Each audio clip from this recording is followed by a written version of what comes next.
Welcome smart take cam की तरफ से माइक्रोसॉफ्ट वर्ड की दूसरी क्लास। अच्छा, आज की क्लास में हम बहुत इंटरेस्टिंग और बहुत काम आने वाली चीज़ें सीखने वाले हैं, ख़ास तौर पे स्टूडेंट के लिए, जैसे मैथमेटिक के फार्मूले वगैरह लिखते हैं। इसके अलावा जैसे आपने गलती से तमाम चीज़ें स्मॉल में लिख दी, उसको कैपिटल में चेंज करना है, या अगर किसी ऑप्शन में आपने बहुत ज़्यादा ऑप्शन लगा दिए हैं, उसको किस तरह आपने नॉर्मल करना है। लास्ट क्लास में हमने फ़ॉन्ट की कुछ बेसिक चीज़ें पढ़ी थी। आज इसमें हम मज़ीद फॉर्मेटिंग को आगे की तरफ बढ़ाते हैं। अच्छा, लास्ट क्लास में हमने bold, italic, underline, size, style और कलर वगैरह पढ़ा था। आगे की क्लास से पहले मैं कुछ शॉर्टकट यहाँ पे आप लोगों को बता दूँ, क्योंकि शॉर्टकट का इस्तेमाल बहुत ज़्यादा होता है और इससे आपका टाइम बहुत ज़्यादा बचता है। इसलिए शॉर्टकट बहुत ज़्यादा इस्तेमाल करें, और शॉर्टकट याद करने की आपको ज़्यादा ज़रूरत नहीं पड़ेगी, बस सिर्फ इनको ज़्यादा से ज़्यादा इस्तेमाल करें, ये आपको खुद ब खुद याद होती रहेंगी। अच्छा, बोल्ड लास्ट क्लास में हमने किसी भी लाइन को सेलेक्ट करके ऊपर से जाके हम बोल्ड कर रहे थे। अब यही काम हमारा शॉर्टकट के ज़रिए बहुत आसान हो जाता है। शॉर्टकट के ज़रिए आपने सिर्फ क्या प्रेस करना है, कंट्रोल पी। कीबोर्ड में देखिए कंट्रोल का बटन राइट लेफ्ट दोनों साइड पे होता है, कंट्रोल बी दबा दीजिए, तो ये आराम से आपका बोल्ड हो गया। और शॉर्टकट में ज़्यादातर ऐसा ही होता है कि जो आपका पहला लफ्ज़ होता है वही शॉर्टकट होती है। जैसे अंडरलाइन है, अंडरलाइन में पहला लफ्ज़ आ रहा है यू, तो यहाँ पे देखें शॉर्टकट इसकी कंट्रोल यू ही है। जैसे कंट्रोल यू, वही चीज़ आपकी अंडरलाइन हो गई, और इसी को आपने ख़त्म करना हो तो कंट्रोल यू दोबारा दबा दें। इटैलिक करना हो कंट्रोल आई। अच्छा, साइज़ बड़ा करने की शॉर्टकट, इसके लिए आपने सिंपल, जिसका भी आपने साइज़ बड़ा करना हो सेलेक्ट करिए और कंट्रोल ब्रैकेट, यहाँ पे लार्ज ब्रैकेट यूज़ करेंगे, ये जो आपके पास कीबोर्ड में पी के बराबर में है। कंट्रोल क्लोज ब्रैकेट दबाएंगे तो ये इंक्रीज़ कर रहा होगा, यानी बढ़ा रहा होगा साइज़, और ओपन ब्रैकेट दबाएंगे कंट्रोल के साथ ही तो ये छोटा कर रहा होगा।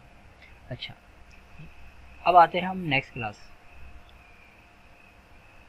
अंडरलाइन के ही साथ में next option A B C जो लिखा हुआ है, ये है स्ट्राइक थ्रू, किसी भी लाइन को क्रॉस करना। जैसे फॉर एग्जाम्पल आपने किसी भी सेंटेंस को क्रॉस में दिखाना है, यानी कि बीच में कटा हुआ हो ये, तो आप इस पर क्लिक कर दें। अच्छा, इसका इस्तेमाल वैसे आम लेटर एप्लीकेशन में बहुत कम ही होता है, लेकिन ज़रूरत पड़ जाती है कि कोई ऐसी लाइन है जो आपने दिखाना भी ज़रूरी है और इस तरह शो करना है कि वो गलत है, तो आप उसके लिए इसको इस्तेमाल कर सकते हैं।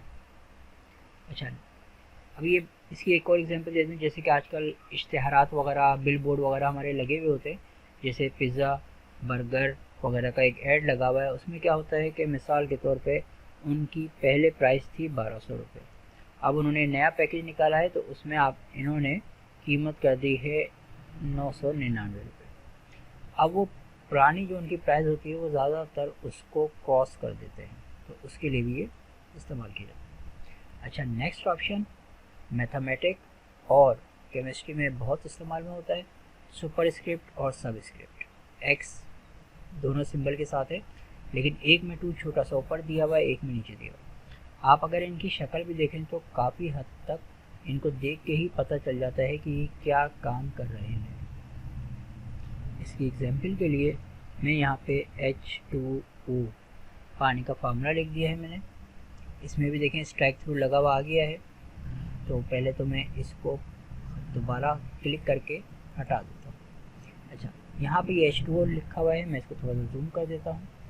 टू को, अच्छा पूरे को सिलेक्ट नहीं करना है, वरना पूरे को छोटा कर देगा, क्योंकि मुझे सिर्फ टू को करना है, तो सिर्फ टू को सिलेक्ट किया और यहीं से आप सुपर स्क्रिप्ट लगा दें, छोटा सा होकर ऊपर चला जाएगा। इसी को हटा देता हूँ। अगर नीचे चाहिए आपको बेस लाइन से तो सब स्क्रिप्ट यूज़ कर सकते हैं। नेक्स्ट ऑप्शन, अच्छा वर्ड आर्ट स्टाइल, टेक्स्ट के इफेक्ट वगैरह हैं, लेकिन इसको हम नेक्स्ट क्लास में आगे चल के पढ़ेंगे। अभी जो नेक्स्ट ऑप्शन हम पढ़ रहे हैं वो है टेक्स्ट हाईलाइट कलर, किसी भी लिखाई को वाजे करना। जैसे आम तौर पे भी कोई बुक्स वगैरह में आप पढ़ रहे होते हैं, कोई इंपॉर्टेंट चीज़ होती है तो उसको हाईलाइट कर देते हैं हाईलाइटर मार्कर के ज़रिए। तो इसी तरह कंप्यूटर में भी आप चाह रहे हैं कि अगर कोई हमारा लेटर पढ़ रहा है तो अगर उसके पास टाइम ना हो तो ये लाइन बहुत ज़्यादा इम्पॉर्टेंट है, इस पर सही से फोकस हो जाए उसका। तो इसके लिए आपने सिंपल सेलेक्ट किया, हाईलाइट में कोने से खोलना है आपने इसको।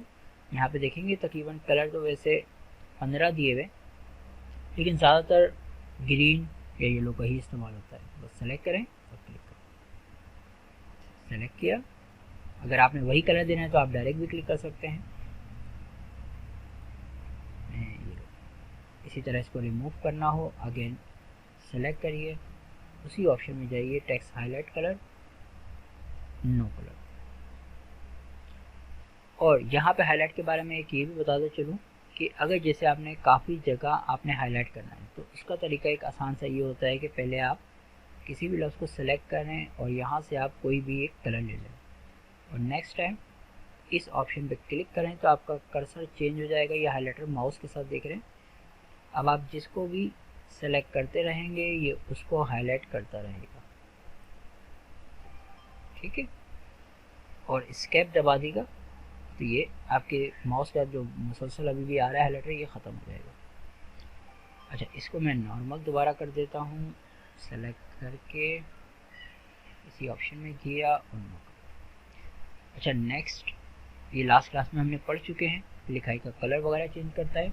इसी के ऊपर क्लियर और फॉर्मेटिंग, लिखाई को पहले की तरह नॉर्मल कर देता है। जैसा कि हमने इसके ऊपर काफ़ी सारे स्टाइल लगाए हुए हैं, अब मैं चाह रहा हूँ ये बिल्कुल प्लेन हो जाए, नॉर्मल सा हो जाए जैसे कि ये पहले था। तो हमने सिंपल सेलेक्ट करके क्लियर फॉर्मेटिंग, ये देखिए बिल्कुल नॉर्मल सा हो गया। अच्छा, ये यहाँ पे याद रखिएगा बात कि अगर जैसे पहले से ही लिखाई नॉर्मल है उस पर आप क्लिक करेंगे तो ये कुछ नहीं करेगा, क्योंकि इस पर हमने कुछ भी अप्लाई नहीं किया हुआ। अगर कि मैं इसमें बहुत ज़्यादा ऑप्शन लगा देता हूँ, bold, italic, underline, strike through भी लगा दिया और कलर लगा दिया,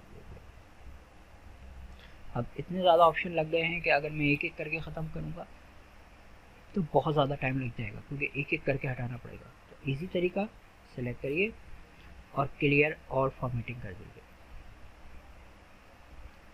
अच्छा, नेक्स्ट ऑप्शन हमारे पास चेंज केस, स्मॉल लिखाई को बड़ा करने के लिए और बड़ी लिखाई को छोटे में करने के लिए। फॉर एग्जाम्पल, जैसे ये लिखाई मैंने गलती से स्मॉल में लिख दी, मुझे बाद में याद आया कि मुझे कैपिटल में लिखनी थी, तो इसको आपने दोबारा टाइप करने की बिल्कुल ज़रूरत नहीं है। आसान सा एक ऑप्शन है, चेंज केस में जाएं और जैसे ही इसको आप ओपन करेंगे तो आपके पास अलग अलग यहाँ पे 5 ऑप्शन आ गए। Sentence case, lower case, upper case. Upper case मुकम्मल कैपिटल कर देता है, जैसे कि लिखा हुआ भी है,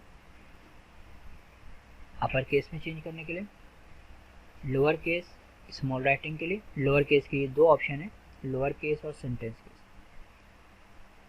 लोअर केस जो है मुकम्मल तौर पे छोटे में कर देता है ये, लेकिन इसमें ये याद रखें कि जो सेंटेंस का पहला लफ्ज़ होगा वो भी स्मॉल ही हो जाता है, तो इसलिए बेहतर ये होता है, नॉर्मली ऑप्शन जो होता है वो ज़्यादातर सेंटेंस केस यूज़ किया जाता है। इसके अलावा 2 और ऑप्शन हैं,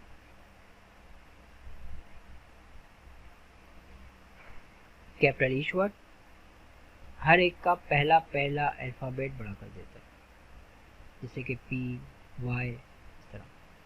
और टोगल का इस्तेमाल तकरीबन बहुत कम ही होता है, ये अजीब सा भी है, यानी कि पहला छोटा हो जाएगा और बाकी बड़े से हो जाएंगे। अब ये रेड लाइन क्यों आ रही है ये हम तफसील से आगे पढ़ेंगे क्लास में। इसको मैं दोबारा नॉर्मल कर देता हूँ, अगेन सेंटेंस केस। अच्छा, नेक्स्ट ऑप्शन इंक्रीज साइज।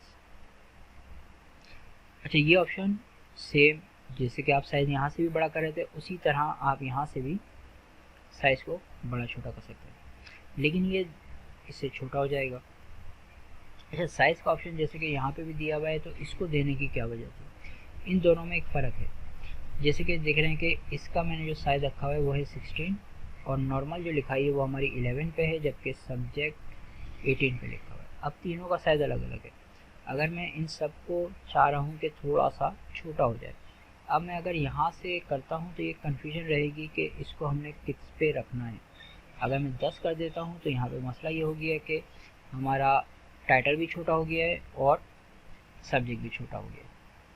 तो अगर हमने रेशो से करना है तो उसके हिसाब से ये ऑप्शन ज़्यादा बेहतर रहता है। हर एक इसको इसके हिसाब से छोटा कर रहा है, इसको इसके हिसाब से। यानी कि ये अगर 18 पे है तो ये 17 पे चला जाएगा, ये अगर 10 पे है तो 9 पे चला जाएगा।